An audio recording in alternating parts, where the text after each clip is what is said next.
우리 계속해서 히브리서 11장을 통해서 믿음의 사람들에 대해서 생각하는 중에 있습니다.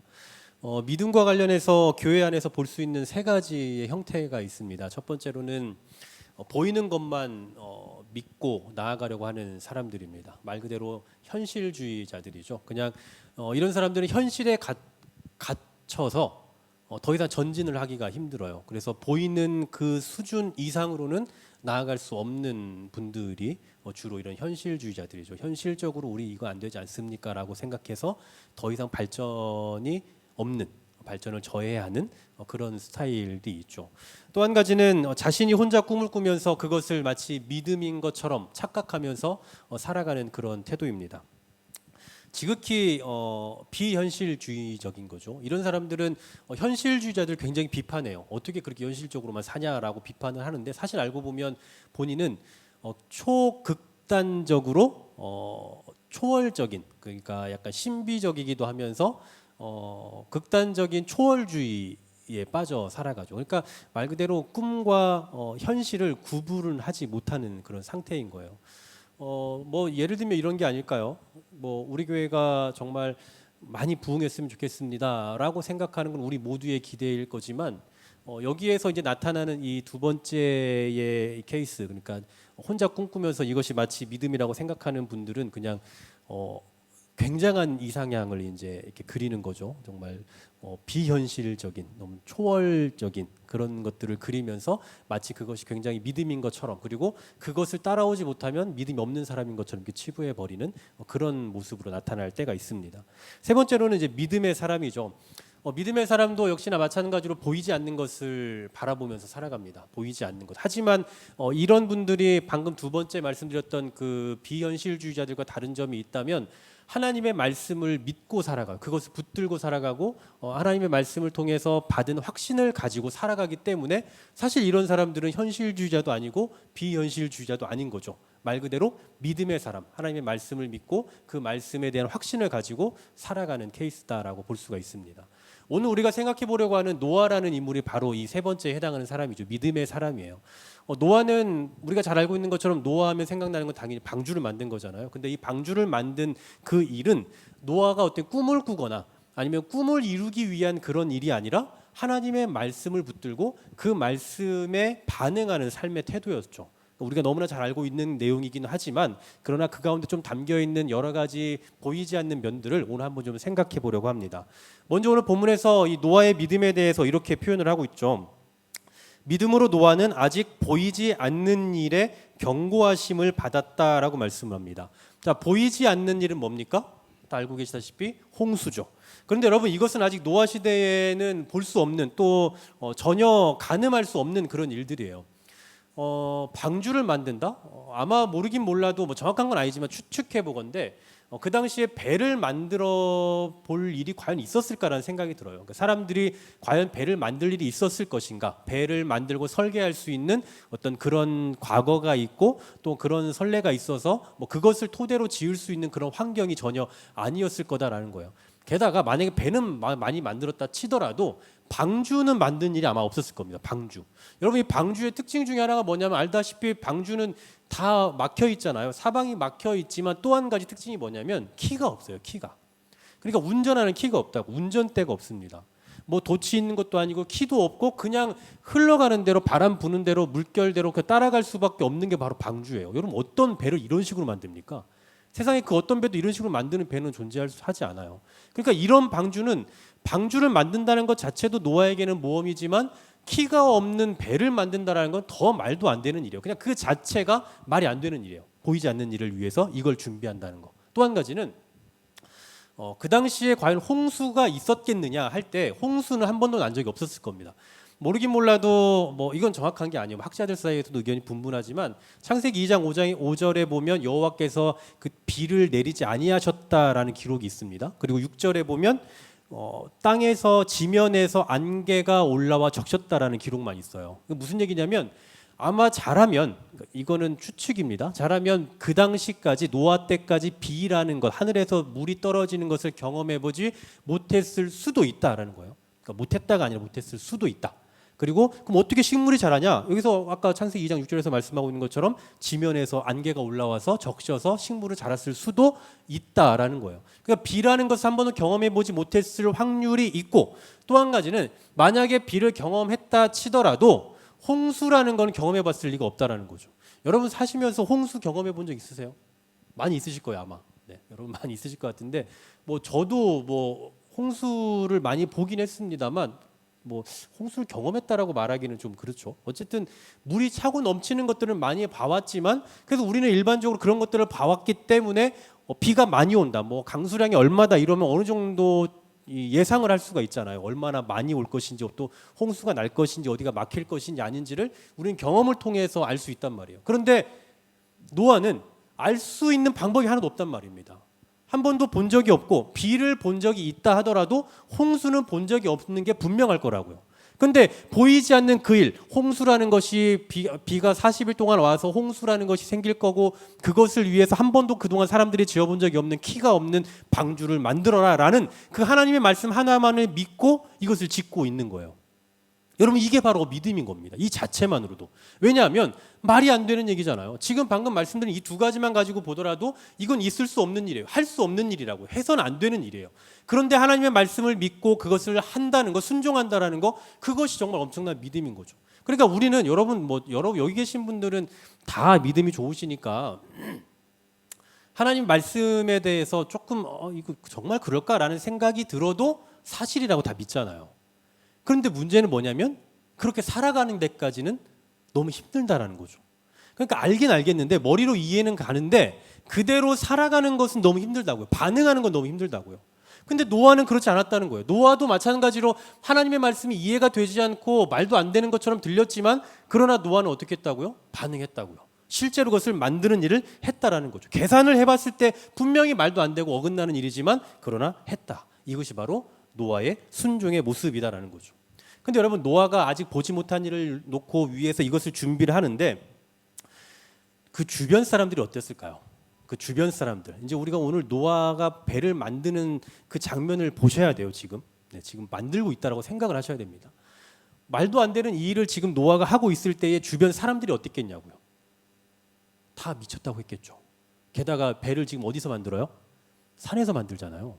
이 말도 안 되는 일을 하고 있으니 당연히 미쳤다라고 할 거예요. 그래서 아마 뭐 모르긴 몰라도 지금으로 말하면 저기 그 우리 자녀들에게 야 저기 산에 가면 저기 노망난 할아버지 있으니까 절대 그 산 가지 마라. 뭐 이런 얘기를 했을 겁니다. 아마도요. 하지만 여러분 노아는 어땠을까요? 노아가 나 혼자만 구원받아야지라고 했을까요? 나 혼자 구원받아. 아무한테도 아무도 말하지 말고 아무에게도 말하지 말고 나만 지어서 우리끼리만 구원받아야지라고 생각했을까요? 그렇지 않아요. 노아는 분명히 이야기했을 겁니다. 사람들에게 이야기하고 뭐 우리가 복음을 전하는 것처럼 그렇게 이야기했을 거예요. 하지만 사람들은 아무도 반응하지 않았죠. 왜냐하면 다 말도 안 되는 일을 하고 있는 거니까요. 미쳤다고 생각하는 일이니까요. 여러분 요즘 시대의 홍수를 대비하는 건 굉장히 자연스러운 겁니다. 뭐 예를 들면 뉴스에서 오늘 태풍이 붑니다라고 말하면 뭐 창문에다 신문지를 붙이고 뭐 테이프를 붙이고 이런 건 굉장히 자연스러운 반응이에요. 경험해봤기 때문에. 근데 한 번도 경험해보지 않은 사람들에게 그런 일을 한다면은 너무나 과한 일을 하고 있는 거죠. 말도 안 되는 일을 하고 있다고 생각할 거라고. 사람들은 계속해서 노아를 지적했을 겁니다. 뭐 하는 짓입니까? 라고 계속해서 이야기했을 거예요. 그러나 그런 모든 것들을 다 뒤로 하고 뭐 아마 이것도 역시나 여러 견해가 있습니다만 이 배를 120년을 지었다라는 사람도 있고 아니면은 한 70년, 80년 지었을 거다라고 말하기도 하는데 저는 아마 후자가 좀 더 가깝지 않을까 저는 개인적으로 생각을 해요. 어쨌든 한 70년에서 120년 가까이 되는 그 세월 동안 배를 지었다고요. 이 긴 시간 동안 배를 짓고 드디어 그날이 왔습니다. 약속한 그날이 와서 드디어 문을 닫았어요. 근데 이 문을 누가 닫았다고 하냐면 성경에 보면 하나님께서 닫으셨다고 했거든요. 이제 가족이 다 탔죠.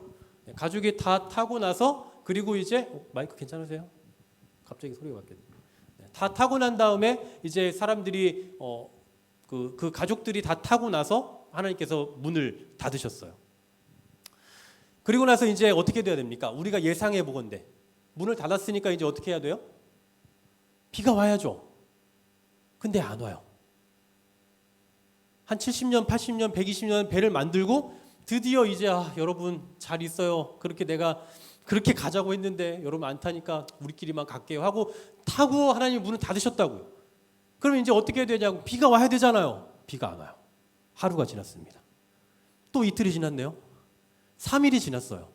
여러분 이게 지금 말이 그렇지 한번 상상을 해보시라니까. 여러분이 노아라고 생각하면 정말 주변에 수없이 많은 욕을 먹고 그렇게 70년에서 120년 가까이 배를 지은 다음에 드디어 탔으면 비가 우르르 와야 그래야 뭔가 좀 떳떳할 거 아닙니까? 아이고 이것 봐라 내가 그 얘기했잖아 라고 할 거 아니에요. 근데 거기서 하루, 이틀, 3일, 4일 시간이 지나고 있는데 비가 전혀 내리지 않아요. 여러분 그때 이 배 밖에서 들리는 소리 어떤 소리였겠습니까? 네, 아주 비웃고 있겠죠. 다 미쳤다고 할 거예요. 이 땡볕에 지금 저 배에 타서 뭐 하고 있는 짓이냐라고 다 비웃고 있었을 거라고요. 그렇게 하루 이틀 3일 4일 5일 6일 7일이 지나자 그제서야 비가 내리기 시작을 했어요. 전 이것도 참 이해가 안 돼요. 타면 바로 비가 와야 될 거 아닙니까? 하나님도 참 너무하지 않으세요, 여러분? 여러분 이것까지 생각해 보셔서 7일간 7일 후에 비가 왔다는 게 말이 되냐고요. 그렇게 열심히 지었으면 뭔가 떳떳하게 정말 좀 폼 좀 나게 비를 그때 바로 내려주셔야 되는데 왜 7일 동안 기다리냐고요.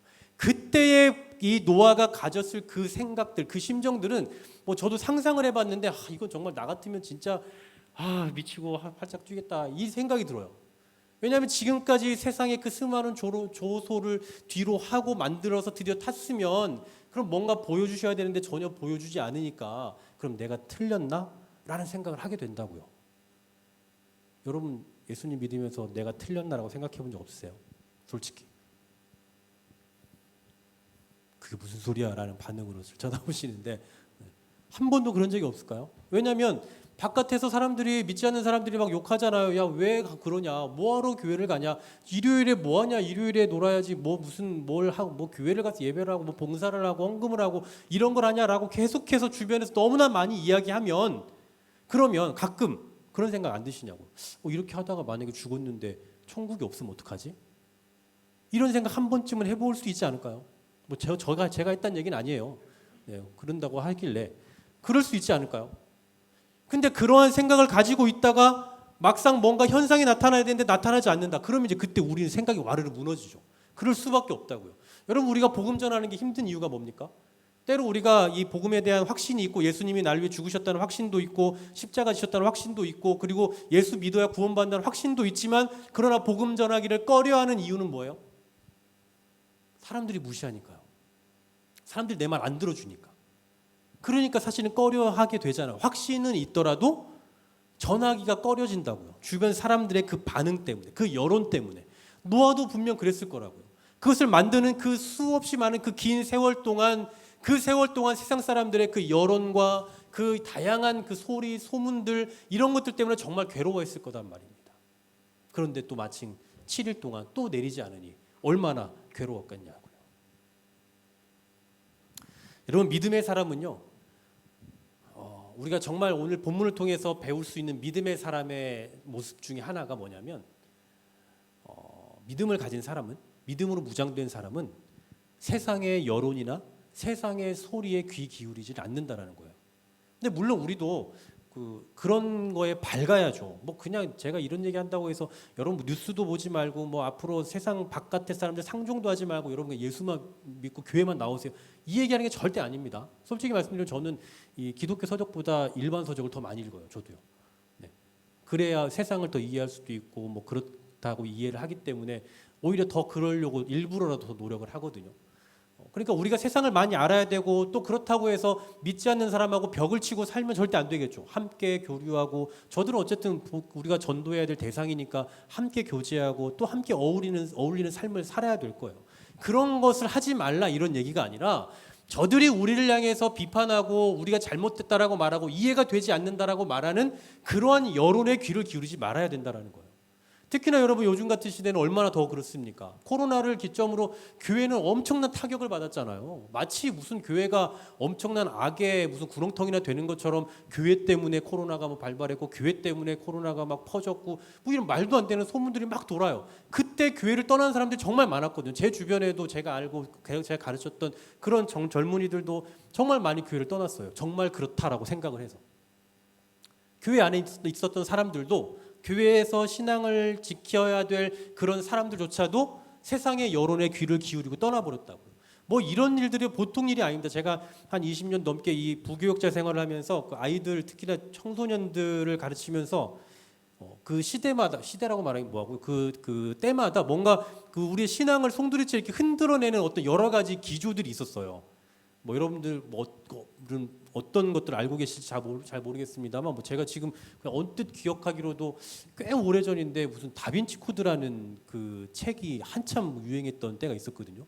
뭐 애들이 그거 보고 다 빠져가지고 예수님이 결혼을 했는데 예수님 뭐 와이프가 마리아라더라, 그리고 뭐 아내가 몇 명이라더라, 뭐 이런 얘기들에 애들이 다 빠져가지고 계속 어디 질문을 하는 거예요. 그 제가 그때 정말 그 다빈치 코드를 막 정말 파서 공부했던 기억이 있거든요. 그러니까 그런 것들을 통해서 우리가 그동안 가르쳐왔고 그동안 우리가 배워왔던 예수님은 완전한 인간이자 완전한 신성을 가지신 분이셨고 그분은 결혼도 하지 않고 그분은 뭐 죄가 없는 분이다. 우리는 그렇게 알고 믿고 가르쳐왔단 말이에요. 그런데 그런 세상에서 그 흘러다니는 그런 내용들 하나에 빠져서 마치 그것이 진짜인 양 다 사람들이 혹 하고 떠나버려요. 근데 이런 비슷한 게 지금 갑자기 딱 생각하니까 뭐 나는 게 뭐 별로 없긴 합니다만 제 기억에는 어쨌든 여러 번이 그런 것들이 있었어요. 항상. 그래서 제가 뭔가를 막 더 집중해서 탐구했던 기억들이 있거든요. 더 공부해서 애들한테 가르쳐야 됐고 뭐 이런 것들, 또 창조과학에 대한 것도 한참 제가 공부를 해서 했던 그런 기억도 있고. 그러니까 뭔가 그때마다 어떤 세상의 여론이나 뭐 뉴스나 아니면 어떤 다큐멘터리나 이런 것들을 통해서 우리가 신앙하고 있는 것이 마치 신화인 것 마냥, 마치 가짜인 것 마냥 그렇게 떠들어대는 경우가 있고, 실제로 그런 것들 때문에 교인들이 교회를 떠나는 일들이 참 많이 있었다라는 사실이죠. 근데 여러분, 믿음의 사람들은 어떻게 해야 된다고요? 이런 것들에 굳이 귀를 기울일 필요가 없어요. 이런 것들에 귀를 기울일 필요가. 왜냐하면 저도 굉장히 이성적인 사람이기 때문에 방금 말씀드렸던 다빈치 코드네 뭐네 이런 것들이 있으면 그냥 나는 그 예수 믿으니까 나 이거 안 볼래, 전 이런 스타일이 아니고 정말 그런가 해서 저는 뭐 어떻게든 막 보거든요. 뭐 한참 뭐 우리 대학생, 학생들, 청년들, 이제 우리 젊은 집사님들은 많이 보셨겠습니다만 뭐 리처드 도킨스라는 사람의 뭐 그런 뭐 책들이 있어요. 하여튼 뭐 그 굉장히 무신론적인 책인데, 그런 책들이 굉장히 학적이고 또 굉장히 지적이다 보니까 젊은이들이 그런 책에 빠져가지고 하나님은 만들어졌다, 이게 다 가짜다 이렇게 생각을 하고 그냥 그렇게 결정을 내려버려요. 왜냐하면 똑똑한 어떤 교수가 이렇게 말했다라고 하니까 그런 책이 베스트셀러가 되니까 마치 그것이 전부인 것 마냥 그렇게 착각한다고요. 그래서 제가 그런 것들을 정말 그러한가 해서 저도 막 공부를 했어요. 쓸데없는 공부를 한 거죠, 제 나름대로는. 저는 어차피 그런 것과 상관없이 예수를 믿는 사람이지만 그래도 저 스스로도 거기에 대한 해답을 내리고 싶었고, 제가 알아야 해답을 줄 수 있을 것 같아서 이렇게 공부를 해보면 사실은 별것도 아닌 얘기예요. 뭐 별거 아닌 이야기예요. 물론 제가 그런 분들보다 지식이 딸리기 때문에 그걸 잘 변증을 정확하게 하기가 어려운 거지 뭐 굳이 그렇게 신경 쓸 일도 아닌 것 같거든요. 그러니까 제가 굉장히 이성적이지 못해서 그냥 뭐 나는 덮어놓고 믿는 스타일이라 그런 게 아니라 전 누구보다도 이성적으로 그걸 파야 되는 사람인데도 불구하고 제가 봐도 그냥 충분히 그냥 넘어갈 수 있는 부분이라고 여긴다고요. 근데 사람들은 그냥 그런 것에 혹해서 넘어가고 그런 세상의 여론과 세상의 말들에 흔들리는 삶을 살게 된다고요. 그게 결국 뭘 방증하는 거냐면 우리가 믿음에 대한 뿌리가 견고하지 않다라는 걸 보여주는 거예요. 우리가 예수 그리스도에 대한 믿음의 뿌리가 정말 견고하면 이성적인 사람일지라도 정말 그 세상에서 말하는 것이 진짜인 것처럼 보여도 그것이 가짜인 것을 드러낼 수 있고 증명해낼 수도 있어요. 아니면 증명해내지 못하더라도 괜찮아요. 그래도 나는 여전히 이 신앙의 뿌리가 견고하기 때문에 흔들릴 일이 없다라는 거죠. 그런데 그렇지 못하기 때문에 견고하지 못해서 그래서 세상의 소리에 귀를 기울이게 된다는 거예요. 근데 여러분, 믿음의 사람은 어떻다고요? 세상의 여론, 세상의 사람들의 소문, 그런 것에 귀 기울이지 않는다고요. 그래서 오늘 이 노아가 이렇게 믿음의 삶을 살아가게 됨으로 인해서 어떤 결과가 나타나는지 한번 보세요. 3가지가 나오거든요. 첫 번째로는 그 집을 구원했죠. 여러분, 집을 다 구원하고 싶지 않으세요? 우리 가정 다 구원하고 싶잖아요. 집을 구원했어요. 그의 믿음으로 인해서. 이 말도 안 되는 순종으로 인해서 그의 가족이 다 구원받았어요. 세상은 다 버림받고 다 죽었지만 구원받았다고. 여러분, 뭐 이것도 약간 이제 또 다른 얘기일 수 있는데 노아의 홍수가 일어났던 건 지금으로부터 굉장히 오래전 일이잖아요. 모르긴 몰라도 주전 한 4,000년 이전이니까 뭐 지금으로부터 거의 뭐 6,000년 뭐 이전일 거예요, 아마. 그런 때의 사건으로 우리가 알고 있는데, 그럼 그 당시에 뭐 사람이 다 죽었다. 이게 그냥 국지적으로 어떤 특별한 지역에서만 사람이 죽었다라고 생각하시면 안 됩니다. 그냥 전 지구가 우주가 다 지구가 물에 잠긴 상태라고 보셔야 돼요. 그러니까 세상에 모든 사람이 다 죽은 거죠. 근데 여러분 지금 한 70억 명 되는 사람들이 만약에 죽었다고 하면 이건 정말 어마어마한 사건이죠. 네, 70억이 죽었다니 말도 안 되는 얘기예요.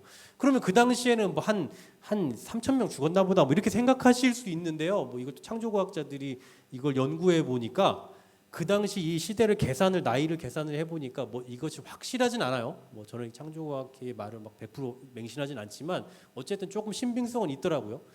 그 당시에 그 지구의 인구가 100억 명 정도 된다라고 말해요. 100억 명.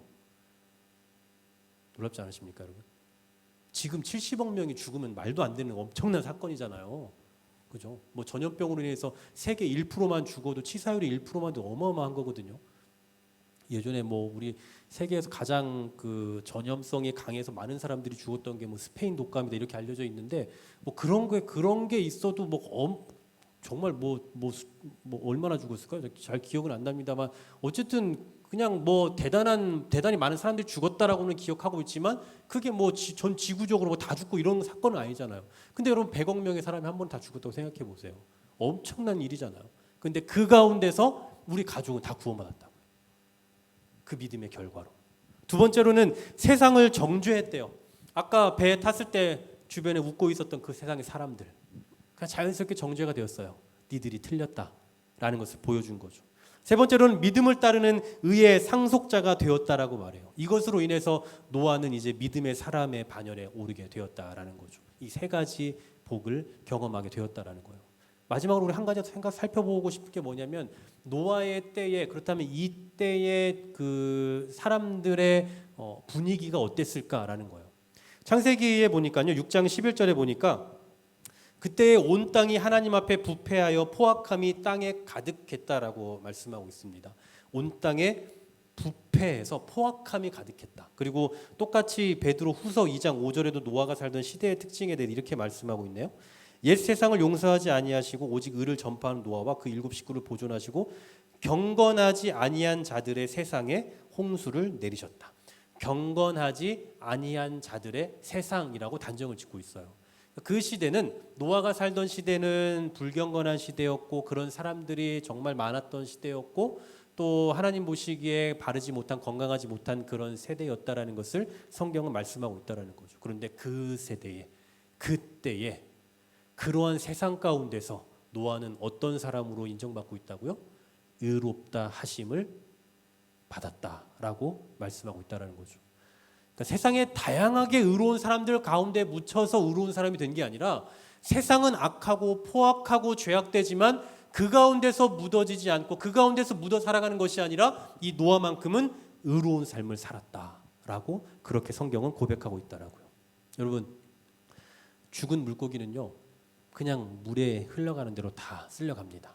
근데 살아있는 물고기는 물을 거슬러 올라가요. 저는 이 예를 들으면서 오늘 이 말씀을 좀 마무리 짓고 싶은데요. 우리가 살아있는 그리스도인이라면 우리의 신앙이 예수 그리스도의 십자가에 깊이 뿌리 박혀서 살아있는 신앙인으로 살아가고 있다면 우리는 세상이라는 그 암울함 그 속을 어떻게 해야 됩니까? 거슬러 올라갈 수 있어야 돼요. 여러분 피하는 게 능사가 절대 아닙니다. 이제는 피하는 게 능사가 아니에요. 세상은 무섭더라. 그래서 어떤 분들은 뭐 젊은 학생들이나 청년들을 가르칠 때 뭐 가요도 들으면 안 된다. 뭐 일반 서적도 읽으면 안 된다. 이렇게까지 말씀하시는 분이 있는데 저는 그건 틀렸다고 생각을 해요. 오히려 더 그것을 가깝게 하더라도 전혀 물들지 않을 정도로 우리가 단련되어 있어야 된다고 생각을 합니다.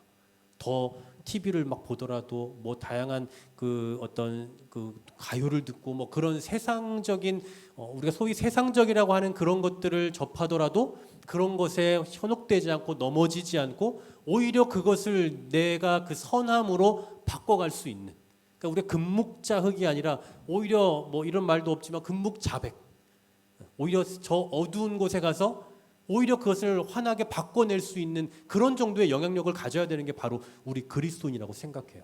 세상은 굉장히 암울합니다, 여러분.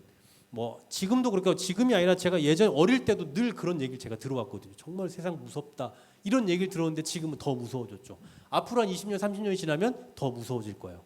우리 자녀들을 어떻게 살아야 되나라고 걱정되는 그런 시대가 곧 펼쳐질 거라고요. 계속해서 세상은 암울해지고 어두워질지라도 그러나 우리는 어떻게 해야 된다고요? 그냥 피하는 것이 아니라 당당하게 이겨낼 수 있어야 되고 그 세상 속에서도 의롭다 인정함을 받을 수 있는 그러한 신앙인으로서 견고한 신앙인으로서 살아내야 한다라는 사실입니다. 전 이것을 통해서 오늘 노아의 삶을 통해서 이 암흑과 같은 세상 가운데서 우리는 어떠한 삶의 자세를 가져야 할 것인가를 좀 결단할 수 있었으면 좋겠어요. 저는 정말 이 노아가 너무나 부러웠습니다. 이 말씀들을 연구하면서 창세기에 나타나 있는 노아와 그리고 오늘 히브리서 이 11장에 나타나 있는 노아의 모습을 보면서 정말 부러웠어요. 이런 세상 속에서 암울하다라고 말하고 어둡다라고 말하고 또 불경건한 시대라고 단정지었던 그 성경의 이 어떤 기록이 있음에도 불구하고 그 가운데서 의롭다라고 여김을 받았다. 하나님께 특별히 의롭다라고 인정을 받았다. 이거야말로 정말 우리가 추구해야 되는 가장 어떤 그 기본적이고도 그리스도인으로서 가져야 될 가장 기본적인 욕구가 아닐까라는 생각이 들었어요. 여러분 세상은 어두울지라도 그리고 바깥에서 우리를 비판하고 교회를 향해서 욕을 하고 교회를 향해서 어떤 부정적인 말을 한다 할지라도 그런 여론에 흔들리는 사람이 아니라 그러한 삶에 들어갈지라도 그 가운데서 의로운 자로 살아가는 그래서 우리의 어떤 직장과 우리의 학교와 또한 우리 바깥의 사회생활 그 모든 바깥에서 아무리 어두운 곳에 우리가 살아간다 할지라도 그곳에서 의롭다라고 인정받을 수 있는 그런 정도의 신앙의 견고한 뿌리를 받고 살아낼 수 있는 저와 여러분 되기를 주님의 이름으로 간절히 소망합니다.